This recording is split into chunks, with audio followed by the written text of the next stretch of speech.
La section du Parti communiste de Sifour.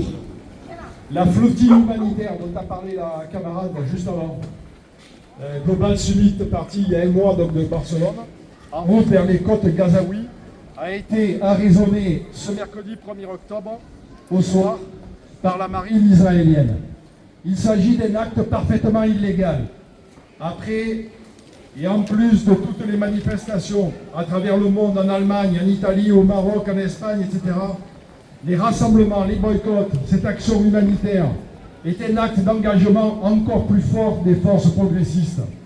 En plus d'intervenir illégalement dans les eaux internationales, la marine israélienne a brouillé les transmissions de la quarantaine de bateaux présents.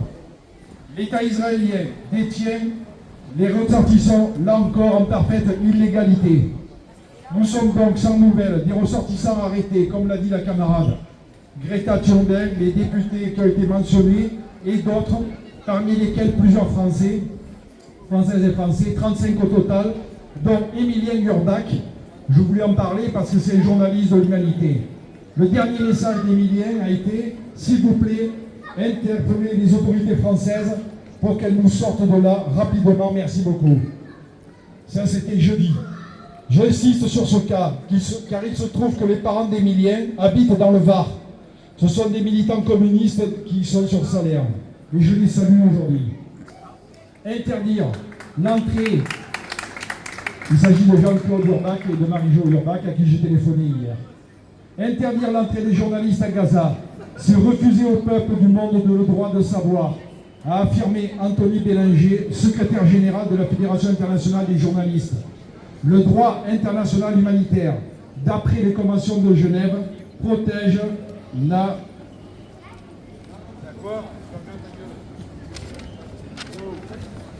la présence de journalistes dans les zones de conflit et les empêcher d'accéder au terrain constitue une atteinte au droit à l'information. Il faut rappeler le courage des journalistes gazaouis, les seuls à tenir au courant le monde entier des horreurs subies ces 2 dernières années. Selon les autorités de Tel Aviv, les activistes arrêtés ont été conduits vers le port d'Ashdod en toute sécurité et pacifiquement, où les procédures d'expulsion vers l'Europe vont commencer. Les passagers sont sains et saufs d'après eux, et en bonne santé. Mais comment croire un gouvernement autoritaire et génocidaire? Car les bombardements, ça a été dit, se sont poursuivis dans l'enclave palestinienne. Encore des dizaines de tués cette semaine, et hier encore. Et l'aide humanitaire arrive au compte-gouttes. Seulement 1824 camions en septembre, alors qu'il en faudrait 18 000. Cela ne représente que 10% des besoins humanitaires pour les 2,4 millions d'habitants de l'enclave de Gaza. Le directeur de l'humanité, Fabien Gay, a envoyé jeudi une missive au Premier ministre et une deuxième au président Macron. Il a dénoncé l'acte de piraterie et l'entrave inadmissible à la liberté de la presse. Il a poursuivi, Monsieur le Président, il est de votre devoir d'agir avec les équipes du Quai d'Orsay pour porter assistance, mais aussi obtenir la libération immédiate de nos 35 compatriotes. Le communiqué du ministre français des Affaires étrangères, Jean-François Barrot, est un summum de cynisme.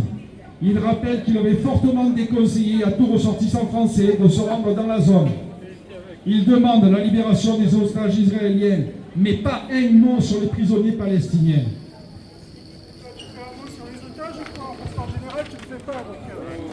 L'État français condamne, mais ne prend aucune mesure utile, ni protection, ni surveillance, ni enquête internationale. Rien. C'est l'hypocrisie assumée, comme l'a très bien expliqué Chirine Arkadani, une des 4 avocates qui prend la défense des ressortissants français. Ces 4 avocates portent plainte contre détournement de navires et détention arbitraire. La réalité, c'est que de partout les protestations se font entendre. Saluons, elle l'a dit la camarade à l'instant, l'action des dockers italiens qui bloquent les livraisons d'armes vers Israël. 1 heure après l'appel de 2 syndicats de dockers, des centaines de Génois ont bloqué les issues du port en mettant le feu à des palettes. Ils ont été rejoints par des étudiants qui occupent l'université. Un docker italien d'ailleurs se trouvait sur un des bateaux de la flottille. Dans les voiliers se trouvent des tonnes de marchandises collectées par des organisations génoises. Mercredi soir, des milliers d'étudiants ont manifesté dans les rues et ont lancé des occupations d'universités à Rome, Milan, Turin, Florence, Bologne, Naples. Un mot d'ordre de grève a été lancé pour la journée d'hier vendredi, comme ça a été dit dans toute l'Italie. Le but, c'est d'envoyer un message très clair au gouvernement. Nous n'acceptons pas sa posture et ses discours. Nous demandons l'interruption de tous les accords économiques et militaires avec Israël. Ce sont les paroles du responsable des relations internationales de la CGIL, le syndicat italien. Une grande mobilisation d'ailleurs a lieu aujourd'hui, 4 octobre, à Rome. Aujourd'hui, soyons conscients que les peuples du monde entier manifestent avec de plus en plus de force. Les gouvernements européens et aussi arabes sont ébranlés par cette levée en masse. Tant pis pour eux s'ils ne veulent toujours pas prononcer le mot de génocide. Ils s'abritent derrière le plan de paix de Trump pour tenter de desserrer les seaux qui se resserrent autour de l'État d'Israël.